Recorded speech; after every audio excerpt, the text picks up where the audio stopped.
Yes, thank you very much, Andrew, and good morning, everybody. Thank y'all for coming by here today. My name is Daniel Owens, and we will be talking about the first responder mental health experience, understanding before programming today. So again, thank you so much to NAMI Texas for allowing me to present today and just kind of share a little bit of our story from the first responder perspective, especially when it comes to our mental health. So the objectives for this presentation today are very simple. We're going to discuss the specific first responder stressors, want to discuss employer-based peer support programs, and I include that as its own impact because that is such a game changer in our community lately, and also understanding the root causes of what our first responder mental health issues are. And as far as the solutions we want to go over today is to discuss our peer level solutions. Again, I can't emphasize peer level enough. To discuss community level solutions, how you as a community can help us as first responders with our mental health experience in the job, and also to discuss therapeutic solutions, which is finally becoming more mainstream in our culture as the stigma is kind of decreased, and why it's so important to have first responder specific therapeutic options for us. So who am I? So again, my name is Daniel. I've been in public safety now for 16 years. I grew up in East Texas near the Tyler area, started off as a volunteer firefighter when I was 19 years old. I actually grew up around it. My dad volunteered as a firefighter for about, I believe 36 years before he retired. So just growing up in the household, it was not an uncommon event just to be riding with dad into town and then either a structure fire or a motor vehicle accident or a grass fire pop off on his little pager. And we just go in his personal vehicle to the fire and he puts on his bunker gear out there. And I just get to watch these firefighters come in and do their job and do their work. So grew up in a first responder household and kind of got an unfair, advantageous look into what is a first responder family before ever doing it. Through that experience, I was able to follow my dad's footsteps. I started working in rural EMS outside the Bryan College Station area in our rural counties like Grimes and Madison counties. And now I work for the city of Austin for Austin Travis County EMS. We are the largest third service EMS system in the nation. Every day we run anywhere between 40 to 50 ambulances. We employ almost 500 paramedics. It is a large system in one of the nation's largest metros. And it is an experience that I never thought I'd get to enjoy growing up in small town East Texas. Through Austin Travis County, I became involved with mental health because we have a peer support team under Dr. Tanya Glenn. And that is what changed my life and changed my career path. It's what made me healthier as an EMS provider and what made me passionate about mental health and our peer levels. In between all these experiences, spent some time in the Army as an Army medic. I did one peacekeeping deployment to the Sinai Peninsula. No cool stories, just sat on a mountain for a year with some amazing infantry guys. And also did water rescues during Hurricane Harvey. And that'll kind of come up a little bit later as we talk about disaster relief and what that does to the first responder psyche. Just additional information, I'm a proud Bearcat from Sam Houston State with a degree in English. The only reason I'm in EMS is my dad said that a degree in English is worthless and he hopes that I get a trade before I finish my undergrad. And so I went to EMT school to honor him, and the rest is history. And I'm currently at A&M at the Bush School studying public administration. And the last part is work with the state legislature. I'm the executive director of our state EMS association. And by accident, got involved in first responder mental health legislation during the 2017 legislative session. And that is where a lot of the data and a lot of the need came up. They sponsored a first responder mental health work group where over 2 years, they studied why Texas first responders were killing themselves at astronomical rates. And in 2019, they published a report, and it's actually created policy that has made tangible changes in our lives. And so I got to see what the impact was on the legislative level and why it's so important to have these conversations. And the last part, also by accident, was on a reality show for a while called First Responders Live. It lasted one season and died, and then have been featured on Good Morning America and Nightline talking about mental health. In all of that, though, this is the most important part. I've been married 12 years to my beautiful wife, Jessica. That's my wife and boys at a younger age there on the screen. My 2 boys are 7 and 5. The first responder lifestyle has been very difficult for them. My wife, after 12 years, is completely over it. She has dealt with us being gone for holidays and being sleep deprived for over a decade. and she is now more vocal about it. My kids are so proud to see me on an ambulance, but they're reaching that age now where they want dad time. And they talk a lot when I have to go sometimes I'll disappear for 2 to 5 days due to mandatory overtime. And even my dad, he is so proud of the route that I've taken kind of in his footsteps. But he, as a retired first responder, has started kind of poking and prodding me about maybe taking on new adventures. And so that's kind of a look into a first responder family.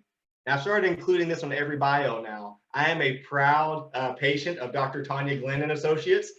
She is our main therapist for Austin Travis County EMS, and they cover all costs. Where if we feel like we need to reach out for therapeutic help, we get to do it anonymously, and we get in touch with one of her associates, and we can start our therapeutic planning with them. And I've started listing that because there's a NAMI Central Texas webinar where a UT student just casually mentioned how proud she was that she was in therapy and wished everybody had a therapist. I've never seen someone with that kind of freedom to just kind of share that and that positive nature with it. And that changed my entire outlook. It's the only reason I reached out to Dr. Glenn was after watching just the way that she casually shared her experience on that webinar. And so I include that now in every bio because I'm very proud. I'm very grateful for the impact that's had in my life. And my peer support leader, I lean on Captain Holly Craghead. She is my rock at Austin Travis County. You can find her on on Night Watch. It's this old reality show with EMS, and she is just an absolute queen in every way. And she has saved my career just by being a peer support specialist. So with all of that out of the way, here's our core knowledge for this entire presentation. What to take away from here. So when we talk about first responders, it's important to understand what is the legal definition of first responders. And this is very specific in the state of Texas. In law, we have 4 branches: law enforcement, EMS, firefighters, and then our telecom and dispatchers. We often forget about our communications people because they weren't added to the definition until 2 legislative sessions ago.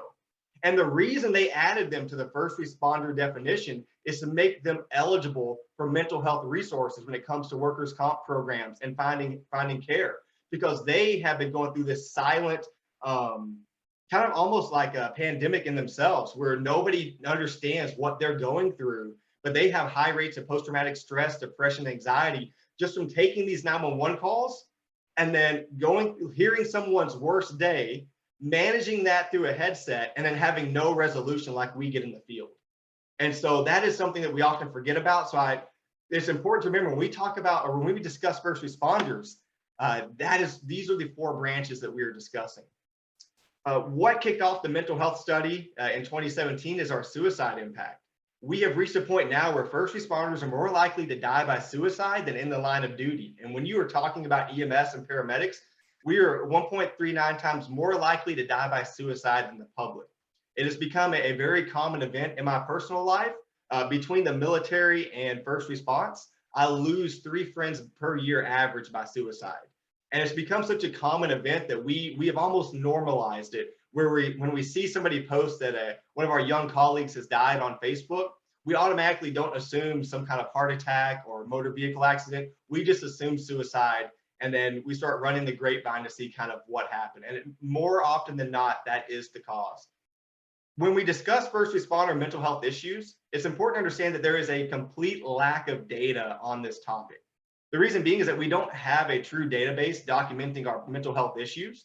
We also have no agreement in our first responder world as far as who qualifies as law enforcement, the difference between our county personnel and our city personnel. When it comes to firefighters, the difference between volunteers and career. When it comes to our EMS, the difference between our public EMS systems, private EMS, fire-based, etc. And so nobody keeps a true database on what is actually going on in our mental health world. We also have an issue with underreporting. The last thing we want to do in the first responder environment is to share our vulnerabilities. And that's because per public image, we are supposed to be bulletproof and kind of who you rely on when you call 911. And so when it comes to sharing our mental health vulnerabilities, it's very hard for us to share that, especially with our employers when we have fear of employer retribution. So as we kind of discuss this topic, it's important to kind of understand it's more like an iceberg. Kind of what we see on the surface with the data that we have is important, but the picture is probably bigger that we can't see underneath. Relationship problems have been linked to a large proportion of suicides among like the general population.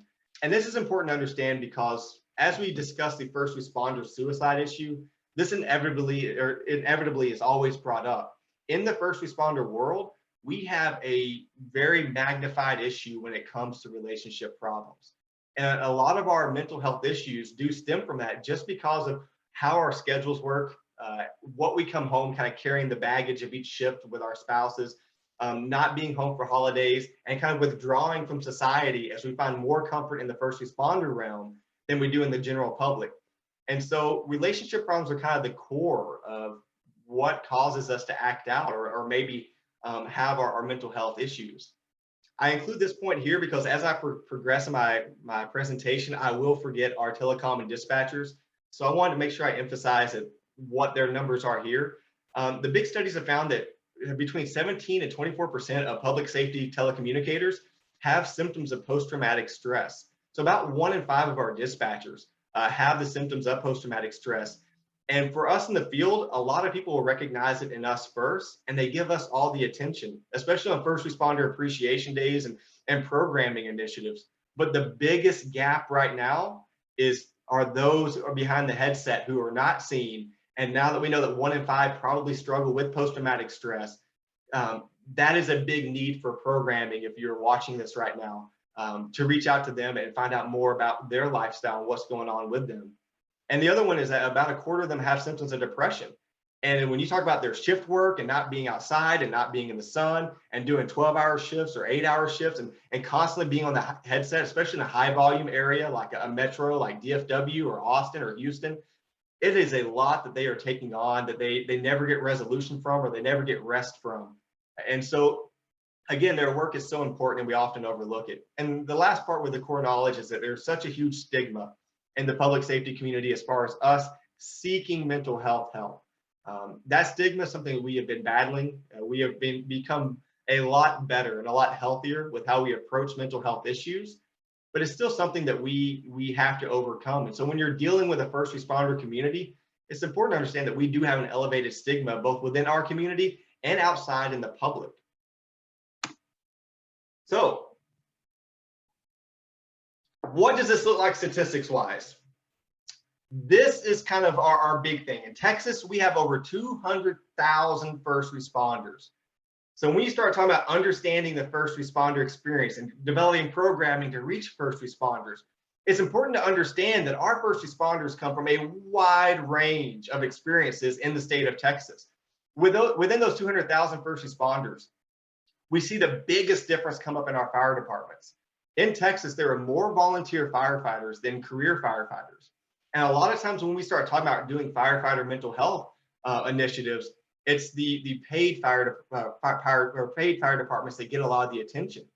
But a lot of our volunteers are left out. And there was a first responder appreciation day here last week, and someone came by to give us a gift, and I got to see the sheet of all the first responders that were getting a free gift that day.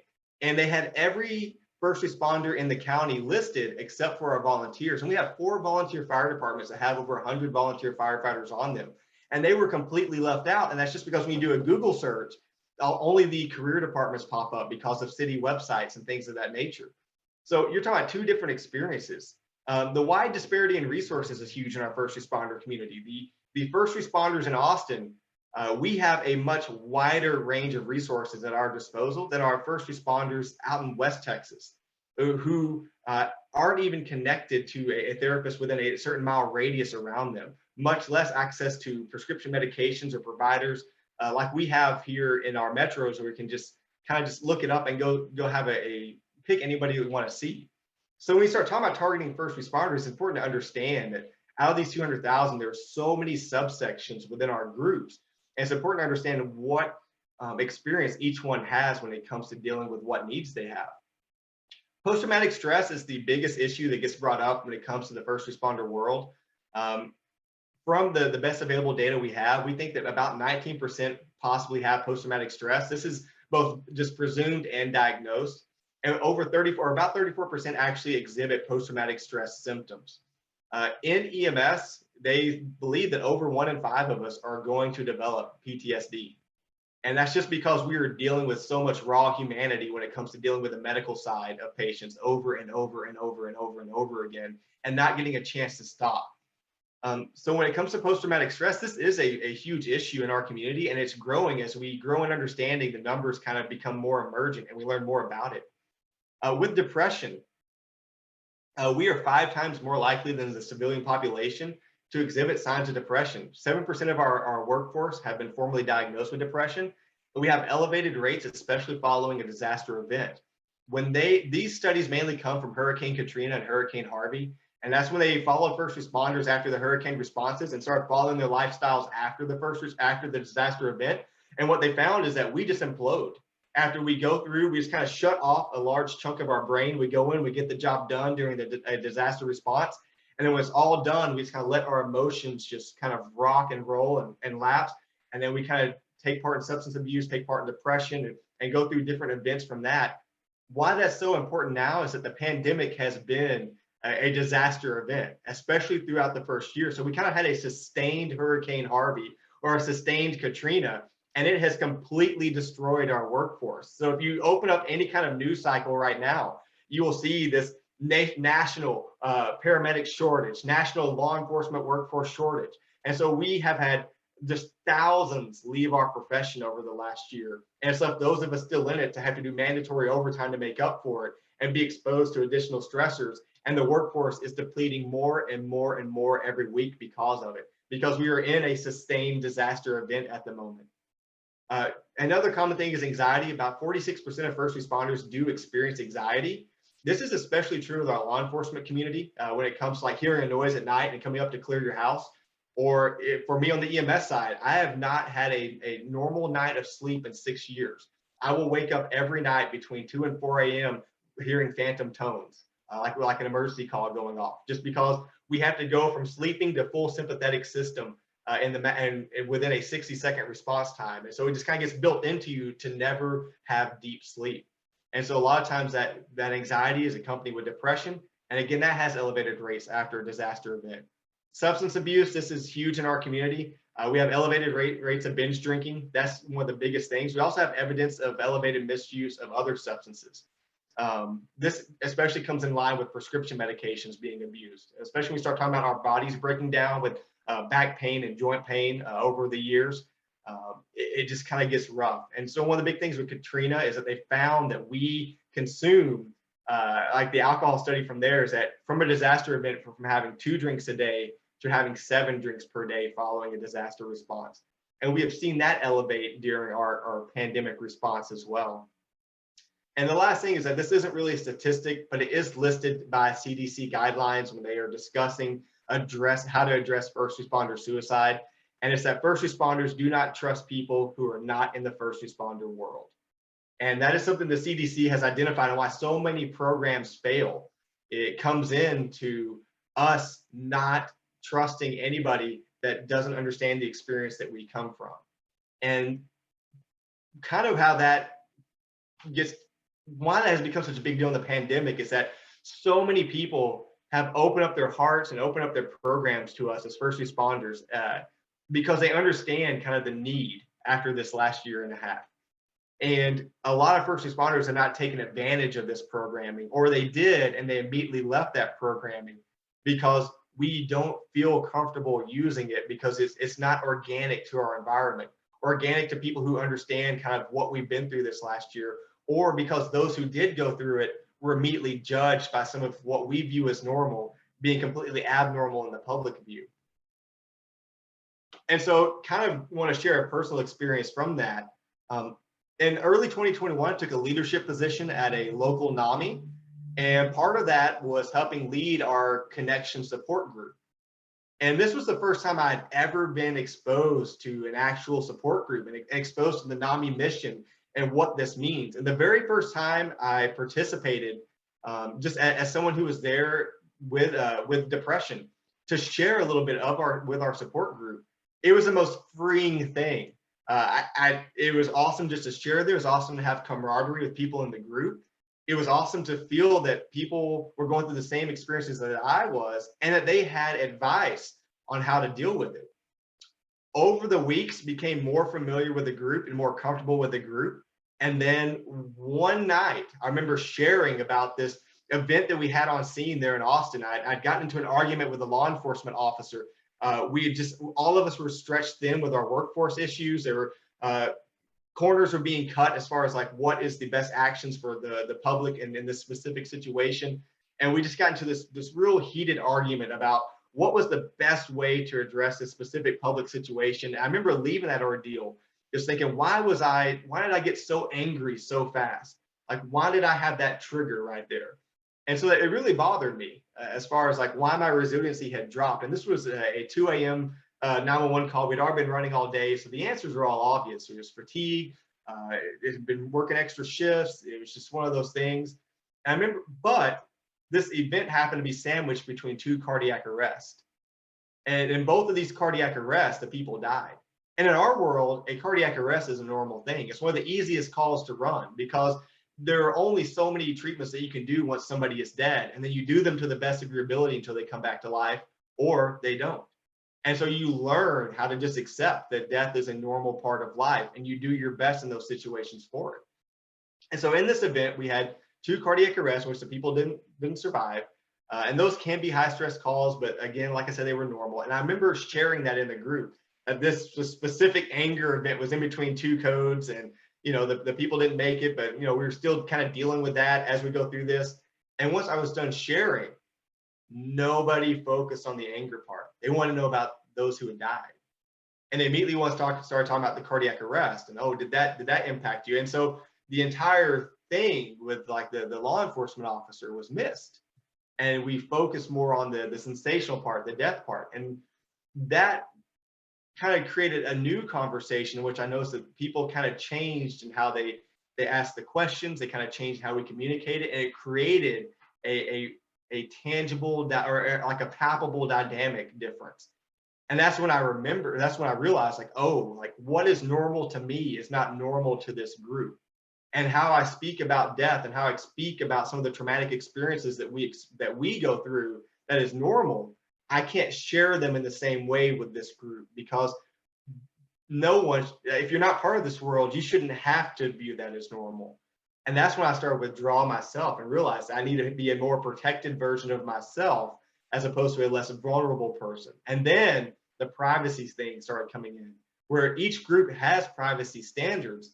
But then you start wondering, oh, well, if what I'm sharing, does that make me look weaker as a public servant with this group of non-public servants as we kind of discuss what triggers us? And so that was a big wake-up call of me realizing that, okay, I need to find my people to share this with. And then with my normal friends, we'll just talk about normal things. So in order to understand the first responder experience, as far as what is normal in our world and dealing with us and how do you even start to approach us, for me, it's important to understand our stressors according to both acute and cumulative. And these are the 2 dynamics in which that summarizes what we go through with our mental health experience. The acute side is what everybody focuses on when they think about our mental health being hurt.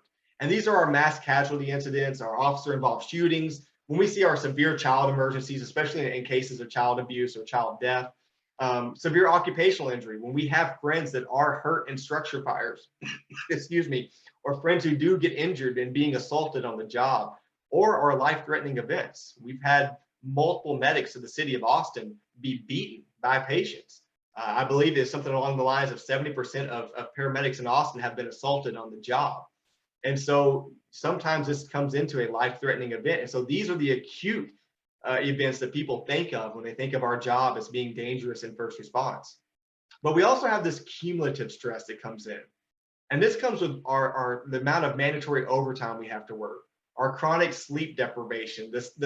The numbers that came out of SAMHSA is that 69% of all first responders are sleep deprived. And that's because we do shift work. We do 24-hour shifts. And if you don't want to do 24-hour shifts, somebody has to do the night shift.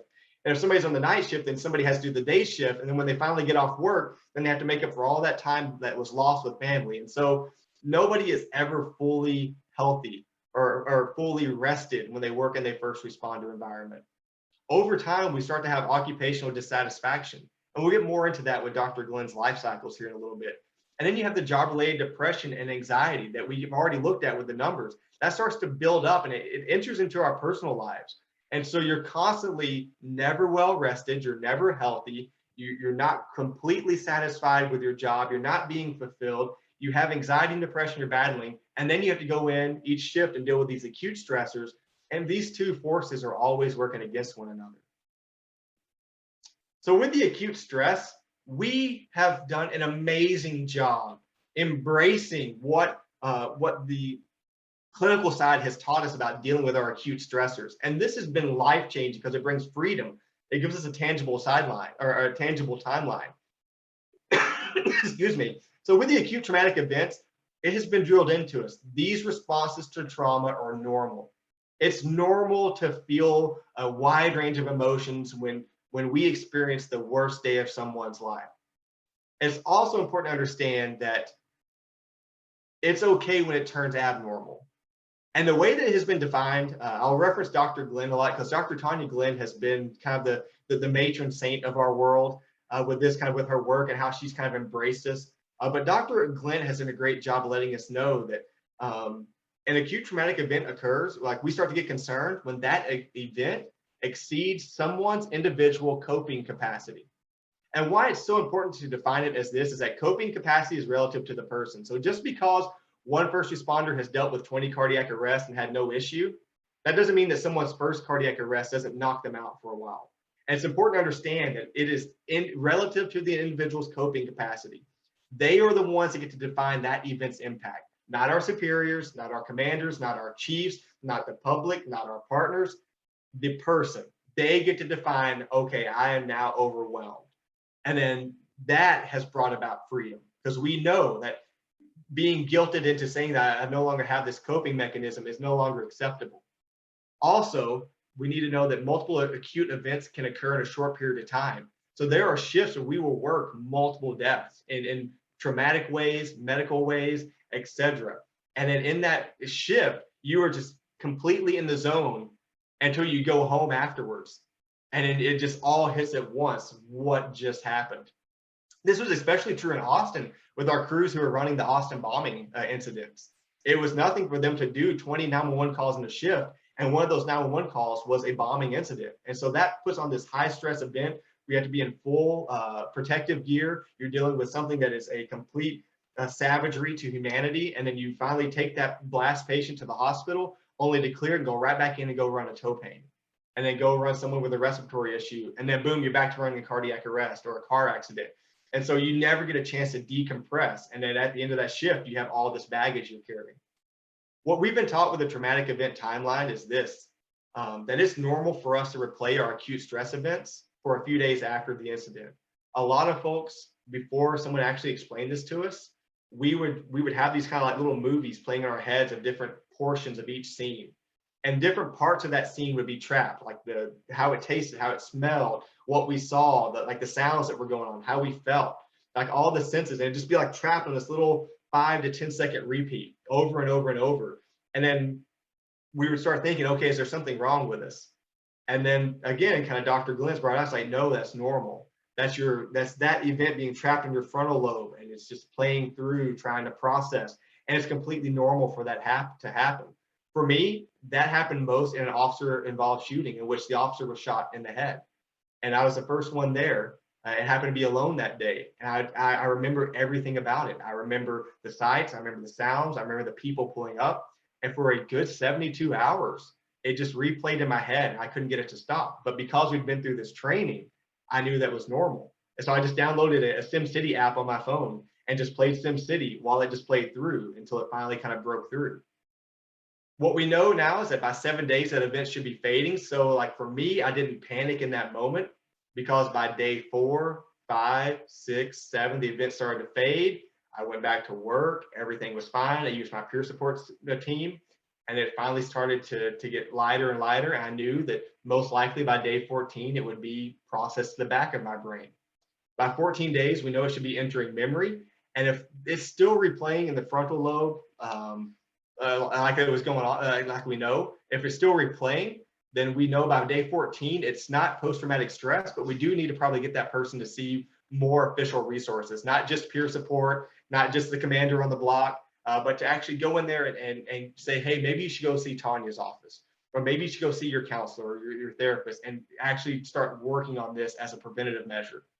And then that's kind of where the timeline that we hit up. We have been great at breaking this down now. And that's kind of how we view it in our world. With the cumulative stress, however, we are less efficient with that. With the cumulative stress, that is something that we ignore because we don't get a chance to address that like an acute thing. Everybody wants to help when we go through our acute stress events. Nobody wants to help when it comes to our cumulative stress events because that starts to do with responsibility. So we start looking at our chronic occupational stressors, high volume emergency calls, being able to clock into a shift and run 20 911 calls in a shift in a 24-hour period. That is so much human interaction in one time, but we don't have the funding for more ambulances in Austin. So those who are available, we have to run those calls. When it comes to dealing with the general public, so much has changed over the last year and a half with COVID and with our racial reckoning and with our understanding of what is public safety and reimagining public safety. Excuse me. So when it comes to dealing with the general public, there's a lot extra that comes through as far as emotions. And again, when somebody calls 911, a lot of times it's the worst day of their life. And so it's dealing with person after person, family after family, and entering into their world in crisis mode and doing your best to manage that crisis, find a solution, and then go right back into someone's crisis mode. Social criticism. First responder life is a performance sport, just like athletes. And so if you watch someone like play sports, like football on the weekend, you always see message boards and things criticizing their performance, criticizing how they play. It's that way in our first responder world too, especially with the way that TikTok works now and excuse me, our Reddits, Instagram, things of that nature. You start seeing more of your colleagues online and seeing people kind of discuss what should be done. This was especially true during COVID, when there was kind of irritation with mask mandates and no mask mandates, vaccine, no vaccine, how we were dealing with a shutdown, protecting healthcare workers with a shutdown, then everything opened back up and then healthcare workers getting slammed. And it just became very difficult to take in all these emotions at once. Mandatory overtime is huge. Just because you're short-staffed, it doesn't mean that you can shut down a fire truck or you can shut down an ambulance or that you can tell the cops to take the day off. Someone has to fill minimum staffing to meet community needs. So for us in Austin right now, we were short 1/5 of our workforce. So that's about 100 paramedics. And because of that, we are being called in on our days off at least every other week right now to do an extra 24-hour shift to be able to cover down these needs. And so a lot of us are being put on to mandatory overtime to meet these public needs. And that means that you lose your days for recovery, it loses your days with your family, it loses your days not being on the job. And so kind of the pandemic, and then the big thing is the same problems, no solutions. In the first response world, you deal with the same problems over and over and over and over again. In the EMS world, prescription medication is the biggest one. It's running on people who don't have access to their prescription medication, so they go into a high blood pressure crisis. And then you get with them and you sit with them and you call the community paramedics and you get access to their prescriptions, and then you find their insurance and you make sure you get their prescriptions filled, and then you take them to the emergency room to handle the crisis. And then in 3 days, you're running at the exact same address because they never went to pick up their prescriptions, or because somebody did pick them up and then they lost them. And so it's dealing with kind of the routine that starts to build up because you start to get frustrated with things not working out. This is especially true when we do our mental health emergencies, and taking people to the emergency room and them not being put into respite or not being placed into some kind of care facility where they can actually recover, excuse me, or rehab, and then running on them every single day because the issue is not being addressed because there are gaps in our healthcare system.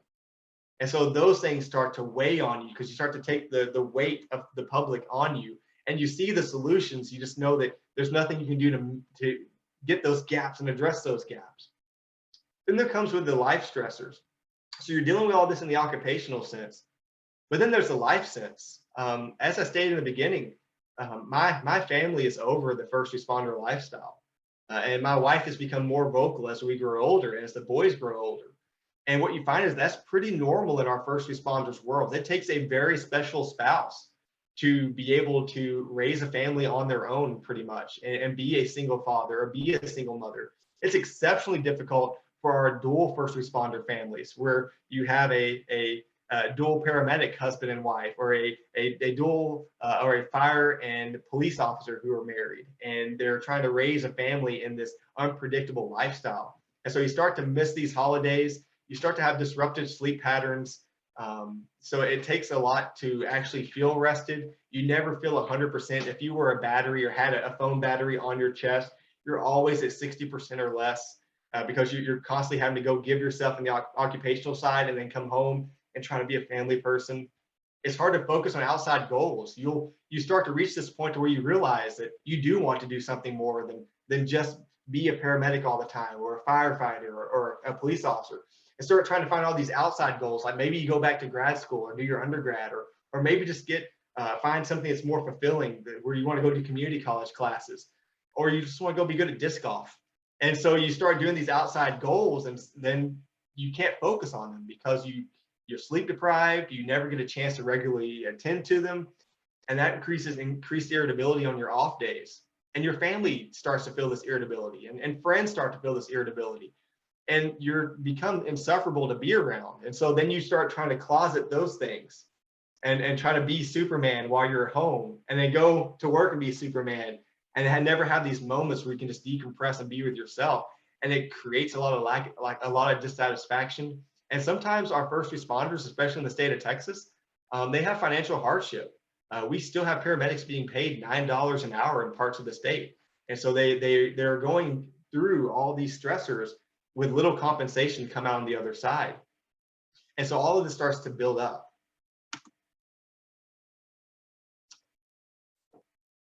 To add to the stress side, when you start learning about the experience, the acute and cumulative stressors with the job, those are a big deal. And when you put them into the context of the life cycles, this has been the most revolutionary thing in my life, as far as dealing with helping the next generation and discussing what to expect with this generation. And this comes from Dr. Glenn. And if you don't know Dr. Tanya Glenn, she was a nurse at Brackenridge in the city of Austin. She worked in the ER, and she watched us come through. And she would see these paramedics who were starting out, these firefighters, these cops who were starting off bubbly and excited. And then within a year, they were looking crispy, and they were having the bags under their eyes, and they were irritable. And she started seeing this visible change in them. And then Dr. Glenn chose then to go into the mental health field. And then she then chose to focus on us and specialize on us in the first responder and the military setting, as far as like what we need and what makes us tick. And so she created this very simple life cycle to kind of break down who we are. The first life cycle in the first responder life cycle is innocence.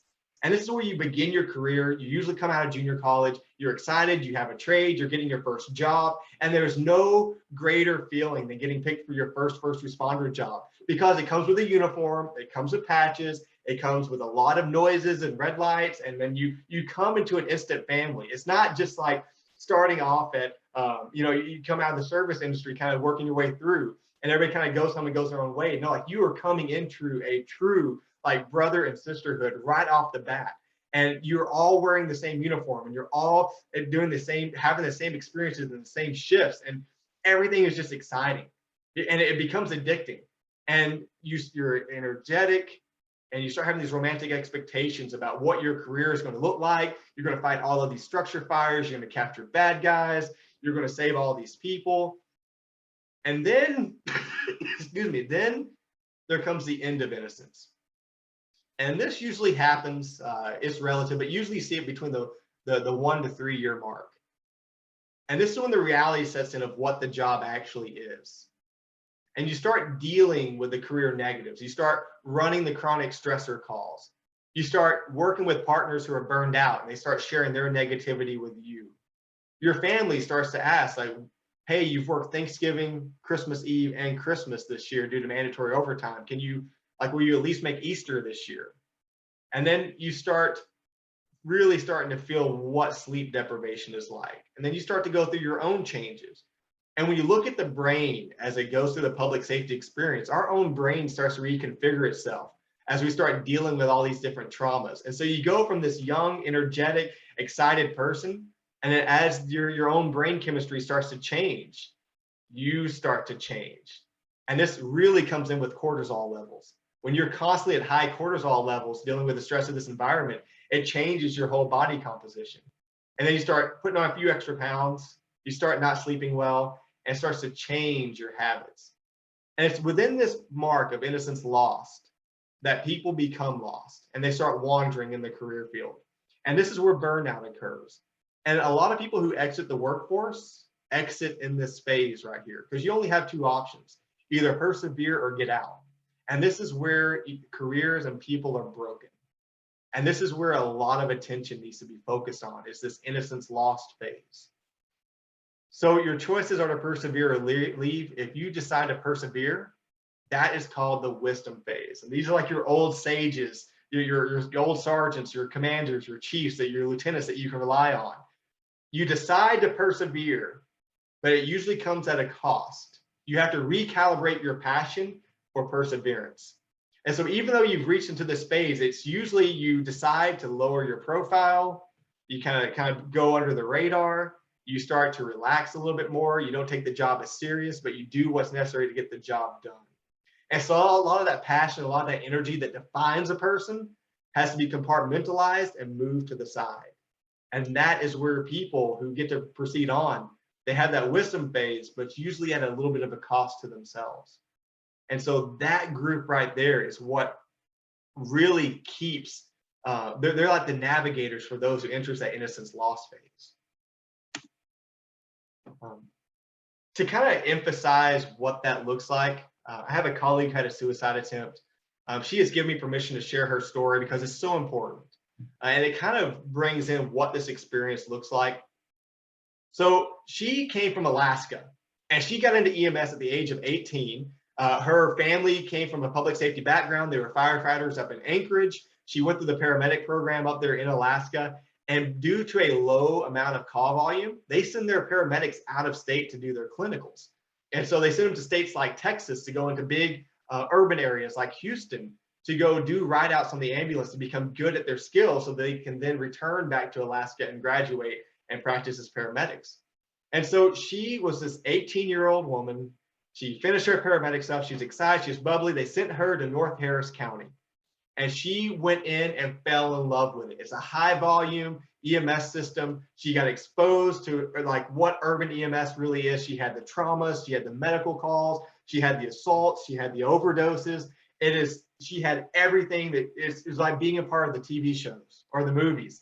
And so she was eating every bit of it up. She finished her paramedic clinicals and was like, this is what I want to do for the rest of my life. And she's like, but I am not going back home because there's nothing this exciting that's up there. So she decided to stay in Texas, which is also not uncommon. And so she stayed in Texas and she went to work for a high volume urban system. And it's just one of those things where you have a sense of pride because you're doing the real thing. Like the things that you see on the TV, that's what you're doing and you're experiencing it. And it feels like such a big deal. And so she hits 18, then 19, then 20. And so she's not even to the age where she can buy alcohol yet, but she is working cardiac arrest, pronouncing people dead in the field, and then pulling their families to the side and informing them that the loved one has died. And then sitting there and counseling them on scene until a justice of the peace officer can get there for them to hand them off to them. And so again, can't even buy alcohol, and she is carrying on these big weighted moments. During this time, she started to remove herself from her non-EMS friends because she didn't feel normal anymore. She'd go have these conversations with them as they would go out to eat, and they didn't want to hear about the person who was assaulted down the street, beat to an inch of their life. And so then she started to kind of withdraw herself and then started finding more community with fellow public safety people, mainly the firefighters. And that became her new community. And so she withdrew and went fully immersed. She also loved the money that she got from overtime. So she started working a ton of overtime on the ambulance because that became addictive. Because now she can make time and a half There was always a workforce shortage, and she would always have this opportunity to build this extra money. And she didn't even like being with her friends anymore anyways. So she completely immersed herself into this culture. A lot of that changed one night when they ran an obstetrics call. They got called in for a female for a potential miscarriage. They walked upstairs to this apartment complex, walked inside. It's dark, dimly lit. She was working with another another petite female paramedic. Then they walked inside, and then the door slammed. And they turned around, and they were at gunpoint. And that is when the person told them, nobody here is having a miscarriage. My friend was shot. Patch them up. We don't want the cops involved. And so they were taken into a dark bedroom in the back. The lights were turned on. There was somebody who was shot in the torso. And under gunpoint, they had to treat this person and get the bleeding controlled. And then finally, they let them know, like, okay, we're going to take him to a hospital in another county. So you guys get out. You have a 5-minute run time. Get out of here. And then she left. And she immediately called her supervisor. And it's just like, we just went through this traumatic event. We want to be taken out of service. And the supervisor just said, wait, are you new here? Like this is urban EMS. This is part of it. No, you can't go out of service. We got to have ambulances for these 911 calls. This is where you suck it up and take it on as an experience. Like all of us go through stuff like this. Like suck it up, deal with it, get back in service. We have more calls to run. And that is when she learned to just completely remove herself and what she had as far as feelings and honesty, and just become completely numb to the job. And she just started doing that. But after that, shortly after that, she started taking part in binge drinking to kind of numb the feelings. She accepted the fact that it was her role to be abused as a paramedic provider by the public. She entered into an abusive relationship with a fellow first responder, which ended up in a divorce, ended up her going into another first responder relationship. She tried to get out. She started feeling herself becoming negative. So she went to work in the service industry just to get out of a first response. And then she felt that she couldn't even connect to people anymore in the normal world. So she took on another paramedic job. And that's when she started experiencing the exact same stressors, the exact same relationship failures, the exact same feelings of depression, anxiety, the exact same feelings of sleep deprivation. She started going through all of that again, and she thought, I will never be normal again. And I don't even know how to fit in with anybody anymore. And that is when we got the call one night that she had overdosed. And it was intentional. She did not tell anybody. She'd had previous suicide attempts, but had never been this serious. And that's when a friend just had an odd feeling and went by her house and found her, and our colleagues resuscitated her. And she went through the full program coming back through, and she had such a negative experience coming out of it. But she was able to recalibrate. She got out of first response altogether. And then once she kind of got away and distanced herself, she realized she just didn't take care of herself. She went through and can name all these stressors about how coming in as an 18-year-old kid and having that be your life right off the bat, and not while other people are off in college and having fun and going to parties and dealing with student councils and things like that. She was dealing with gunshot wounds and stabbing victims and people who were drowning in their own CHF fluid. And she was just like, why did I never think that this was a negative? Being a teenager, running these types of calls, and then not thinking there would be consequences when I entered my 30s. And so now she's an advocate. She ended up going to work with the military for suicide support. And she is such an amazing person now. She is happy doing a completely different career, happily married with a non-first responder, the cutest dog you could imagine, and just enjoying her life. But to hear her story, it kind of fits into what happens when you hit that lost innocence phase, and then you just kind of wander through there with the negatives. So how to change this? Change really starts as far as like addressing our issues. It starts with understanding resiliency layers. When we start each first responder shift, we start at different levels of low to high resiliency. And Dr. Glenn has a great analogy with this called pebbles in a rucksack. Like when you start your shift, you have a rucksack on and you're already carrying weight from your previous calls, you're carrying weight from your life, but you're just taking these different rocks that add weight to your life. And then when you start working your shift and run these 911 calls, each one you add a little bit more weight to. When you come in with high resiliency for your shift, everything is good. But when you come in with low resiliency, let's say you're having an argument with your wife, you're sleep deprived, you have assignments that are due in school, or you're failing school, and you come in and you're just not happy, then your resiliency is lower and you reduce the ability to mount back. And that's when a boulder moment may occur. And that is when you get a call that just for whatever reason is too much weight for you to handle. This takes you away from your coping capacity. And this boulder event is what causes someone to be knocked out completely. And that's when that pebble is just too big. If you drop it in your rucksack for that shift, and then you just fall backwards and you can't get up without help, or you have to roll over and start pouring out your sack, whatever. And so the way that we deal with this on the personal resiliency scale is that we've been given 2 tiers. And before you start addressing anything else, you start with tier 1. How's your hydration, nutrition, rest, and exercise? Because if you're drinking Monsters and Bangs all day and you're living off hamburgers all throughout your shift and you start feeling bad, there's a reason for that. You can't think. You're not operating at the right efficiency for your body. Your whole chemistry is off. If you're not sleeping, you can't think. You don't need to be texting anybody, tweeting anybody, making any major life decisions. You need to go home and sleep. And exercise, you need to get those endorphins going. You need to be working on your body, trying to keep yourself as healthy as possible. Before you even address the 2nd tier and beyond, hydration, nutrition, rest, and exercise. Holly Craighead, my peer support friend, she's my commander. Every 911 call where we go to the hospital and drop off a patient, she'd hand me a bottle of water. And I never understood why until I took this class. I was like, oh, that makes sense. She's forcing us to be hydrated all shift instead of drinking coffee after every call.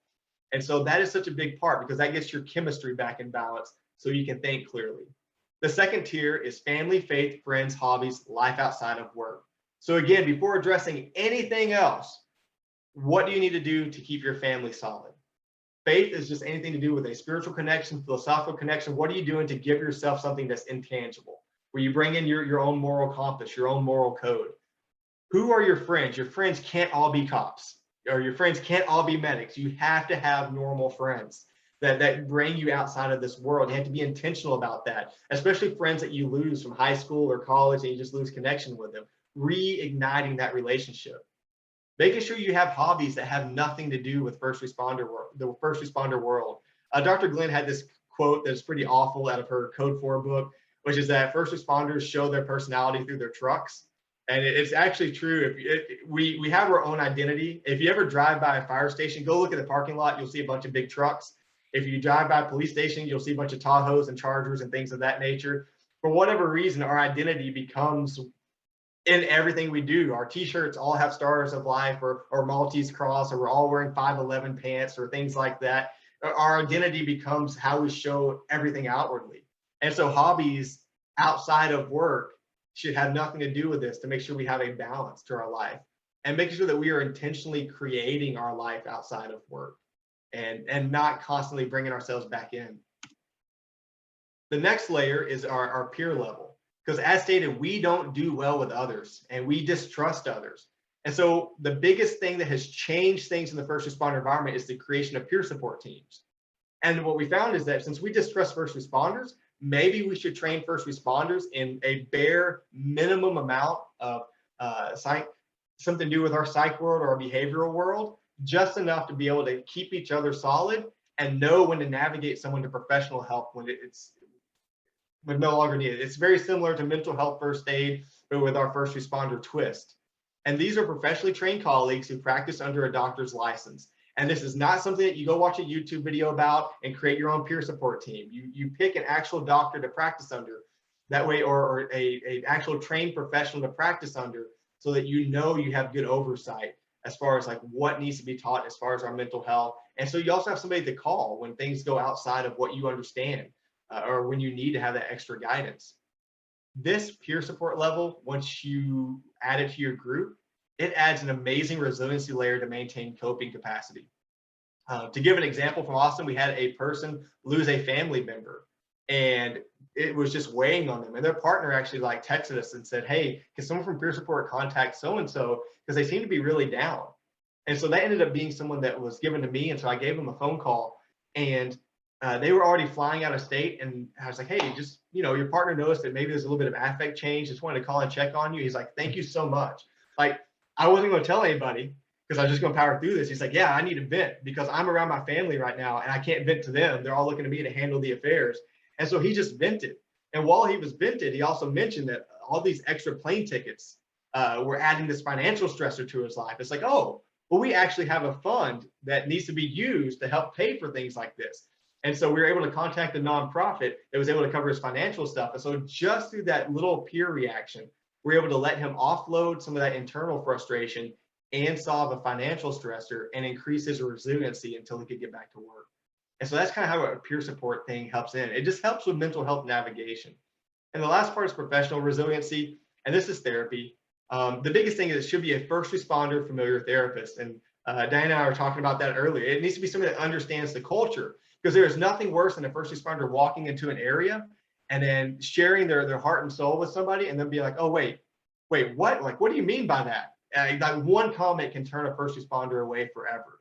And so having somebody that already understands the culture, who either comes out of it themselves or who takes time to go do ride outs and experience the culture, to be able just to pick up and just kind of move forward with what's going on, that is huge. The next part is that, and I missed a part on here. So why we use first responder therapists is because our chemistry is everything. When you talk about our chemistry, Dr. Glenn, instead of putting people on medication right off the bat, first thing she does for men is checks our blood. And she looks at our testosterone levels. And the reason being is that the cortisol levels and stuff kill our testosterone.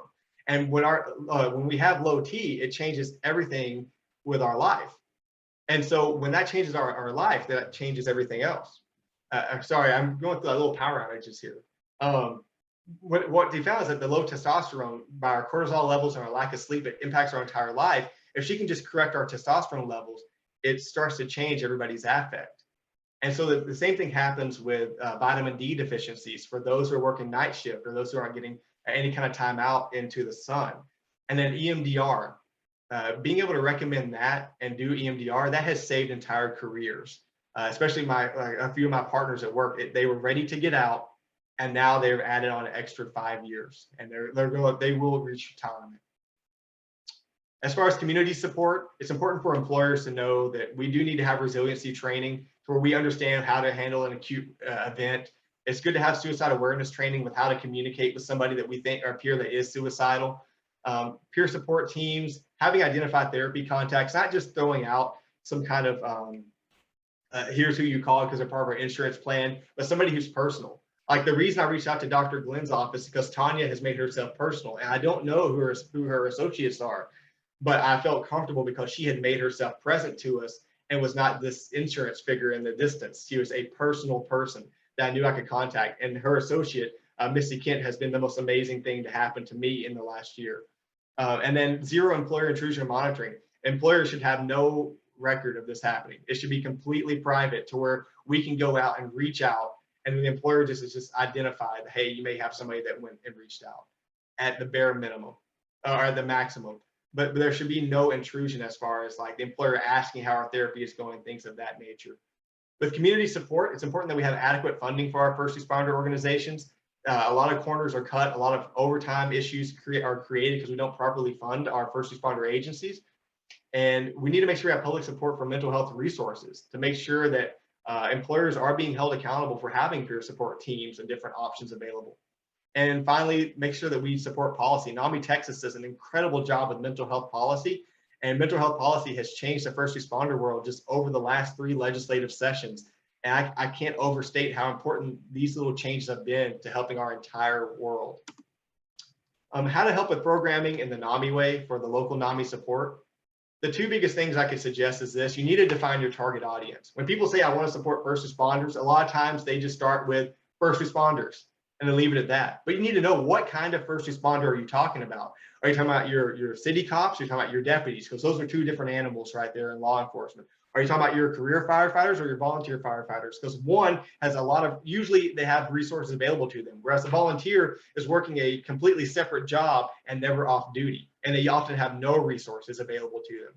When you're talking about EMS, are you talking about your rural medics, your urban medics, your high volume medics, your low resource medics? Who are you looking at in the first responder world?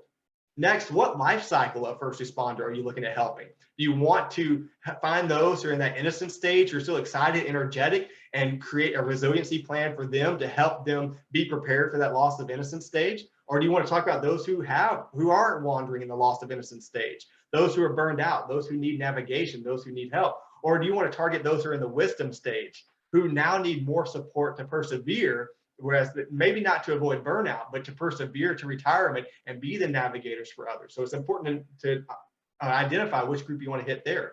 What level of privacy? Do you want to bring everybody into a room and a group and talk with each other? Or do you want to focus more on maybe individual rooms and individual sessions to maintain that privacy? Because that's when first responders open up the most. And what do you have available to you as far as resources with that? And when you create a program, how adaptable are you going to be with the time and shift arrangements? Because none of us work normal shifts and none of us are available Monday through Friday, 9 to 5. So how are you going to adapt with those who work ABC shift or work 4 on and 4 off and things of that nature? And how are you going to make that flexible? And do you have the resources for that? And the next part is with your programming, once you have your audience defined, what resiliency layer are you going to focus on? Post-traumatic stress is the big one, but what about just dealing with acute stress events like disaster stuff? Or what about just the lower resiliency layers? So for example, there's a program out there for childcare to where if you know that the health, the nutrition, hydration, exercise, and sleep part is a big part of resiliency, you can create a program that's focused on childcare so that you say, hey, we will watch your child once a month just so you can go home and sleep. And that is you contributing to that resiliency layer, which helps with that mental health response. Or other resiliency layers. You want to do family focus, like the NAMI Homefront program for veterans. Like you want to focus more on the family to remove that stressor, to help families ease into the first responder lifestyle, adapt to it. And then as far as like therapeutic, how much do you want to support the therapeutic side? Because you have those who are developing the programs and curriculum, but there are also programs like Foundation 1023 who find these therapists that understand the first responder world. And through donations, they cover all the costs so that any first responder can call them and go meet those therapists one-on-one and get it paid for free. You want to create programming that supports people who are doing the work like that. So defining your target audience, defining your resiliency layers, those are kind of the two big parts to making this work the best. And the last part here is how to keep expanding the conversation. This right here, the bottom left screen, that is from Nightline. And what happened is that by accident, I got a phone call early in the pandemic from a producer in New York with ABC News. She accidentally got my phone number. We ended up talking and became close friends. And what they asked me to do is to vlog my life throughout the pandemic, because at that time we didn't know how bad COVID was. And I knew working in Austin, we were going to experience it soon. So my family actually left. I didn't see them for a month and a half. And then lo and behold, they came home and I got COVID. And so then they had to leave again. And so it's like this tumultuous experience. We caught it all on video for like over a year. And she just started to deep dive into the first responder mental health story. And she started learning a lot of the stuff that we just talked about today. And she's like, nobody keeps data on you guys. Nobody has a true program for y'all. Like, what are y'all doing? Like you need so many more resources. Like, what can we do to help you? So she created this big story for ABC and they ended up cutting it. Because they told her that the stuff that you have brought up is too dark and the American public's not ready to peel that layer of the first responder back and see it yet. So they turned that video there into like a 7.5-minute video of just fluff, pretty much saying that we're stressed, we need to find resiliency resources, and we're going to power through it. And that's what they reduced it to. And so I remember she just called so frustrated because they said that we are not ready to see the public servant in this light. And so as we kind of keep expanding the conversation with things like this is part of peeling back that layer and normalizing what these traumatic events with our first responders and getting the resources we need to be honest about the health that we need to achieve. And again, the storytellers need advocates. I put media in there, but the storytellers need the advocates to be able to share that as well. That is it for the formal presentation. I believe I made it in time. If anybody has questions, please feel free to ask. We have a couple of questions from the chat. So one of the questions was, what organization will pay for first responders therapy for free? So the one that I use, or the one that I support the most, is Foundation 1023. And so Foundation 1023 only focuses on Texas and Colorado first responders. And that's because there was a flight nurse that worked for Starflight who ended up dying in the line of duty. And her badge number was 1023, which is also a 10 code for us for arriving on scene. And so she was from Colorado, working in Texas, And so her friends created this foundation in her honor because a lot of people were mourning her loss. And so they created this foundation focusing just on those two areas. And they are absolutely phenomenal in every kind of way. And Susan Earthy says that she uses her English degree to write grants for NAMI North Texas. Dude, so English degrees are amazing. There you go. That's exactly what gave me my first value was a Huntsville EMS in Huntsville, Texas. They hired me specifically so I could write grants and work on the ambulance with them. And so they said, we're going to use this English degree for a reason. And that turned out to be the greatest decision I ever made. And I got to read books and get credit for it. Yeah, that's awesome. So, all right, any other questions? Is there application of this material to nurses? This is from Jackie Dickey. She's thinking of all the ICU nurses who have not been accustomed to seeing so much death. Oh man, so our nurse colleagues, yes, especially the life cycles. You see it with them. Like we are so closely intertwined. That's why a lot of us have relationships with nurses because we just get each other's worlds. Yes, but they also have their own special acute and chronic stressors that need to be identified specifically. But 100%, absolutely. And just like with first responders, there is a big difference between an ER nurse, an ICU nurse, and every other brand of nurse out there. So being able to focus, especially those in the ICU and the ER, and what they've had to deal with, especially with overpopulation and overcensus in our environments, and dealing with the people coming in with toe pain while dealing with people on ventilators, it is huge. Like it's hard not to be jaded right now, and they have taken the brunt of it. So absolutely, and they need a lot of love and care and attention and intentional attention themselves. And I'll second that. I work for a hospital, so we have debriefing that goes to the ERs to work with the nurses, the Mitchell model debriefing. So absolutely, every bit of this is applicable to nurses. Can I say one thing too? I learned a long time ago that was not where I belonged in acute setting because of all the things you're saying. So I went into the community, but I do remember that was always, back in 1970, it was always our process after a code to sit down and debrief. We always did that. There was never a question of PTSD in any of the nurses because we did this, and it wasn't a formal thing. It was our habit. We just did that. So I think it was accidentally very effective in what we know. We're circling back around to that. That's amazing. Yeah.